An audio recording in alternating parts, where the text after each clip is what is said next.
আর আমার গুরু বাবা, আমি তো কিছুই জানি না, আমি তো করিই নাই, আমি তো জানি না, সব যোগীরাজ, আমি না। যোগীরাজকে তবুও ধরা যেত, আমার গুরু বাবাকে ধরাই যাবে না। তোমার উপকার করা হয়ে গেছে, তুমি অনেক পরে টের পাইলা, তারপরে বলতে যাও আমি, তুমি বলেছো আমি শুনেছি মাত্র। ঠিক হয়ে গেছে। হ্যাঁ বাবা, যাক যাক, ঠিক আছে ঠিক আছে। হ্যাঁ, কি যেন বলছিলে, আরেকজনের সাথে মানে পুরো পাশ কাটিয়ে চলে গেল, তুমি বুঝতেই পারবে না যে তোমার এত কষ্টের হাত থেকে তিনি তোমায় বাঁচিয়ে দিলেন।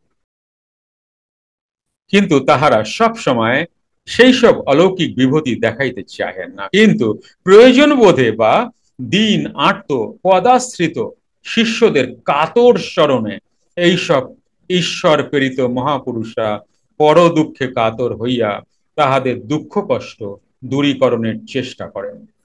যোগীরাজকেও তাহা বহুবার করিতে দেখা গিয়েছে। আর একদিনের কথা, প্রকৃতি জয়ী এই মহাপুরুষ সংসারাশ্রমে থাকিয়াও জগৎ সংসার ও দেহবোধ হইতে সর্বদা নির্লিপ্ত থাকিতেন। প্রতিদিনের ন্যায় সেদিনও সকালে তিনি গঙ্গায় স্নানান্তে গৃহে ফিরিতেছেন। পথিমধ্যে এক ব্যক্তি বলিল, আপনার পা কাটিয়া গিয়াছে, রক্ত ঝরিতেছে। যোগীরাজ এক খণ্ড কাপড় লইয়া ক্ষত স্থানটি বাঁধিয়া ফেলিলেন এবং যথারীতি বাড়ি আসিয়া আপন কক্ষে প্রবেশ করিয়া সমাধিস্থ হইলেন।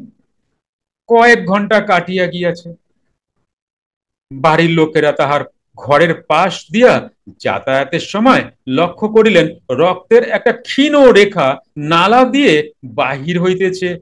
তাহারা দেখিলেন যে ঘরে মহাযোগী সমাধিস্থ আছেন সেই ঘর হইতেই রক্তধারা আসিতেছে।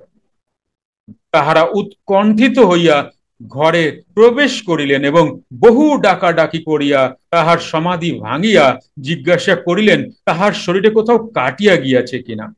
যোগীরাজ কিছুই মনে নাই, যোগীরাজের কিছুই মনে নাই।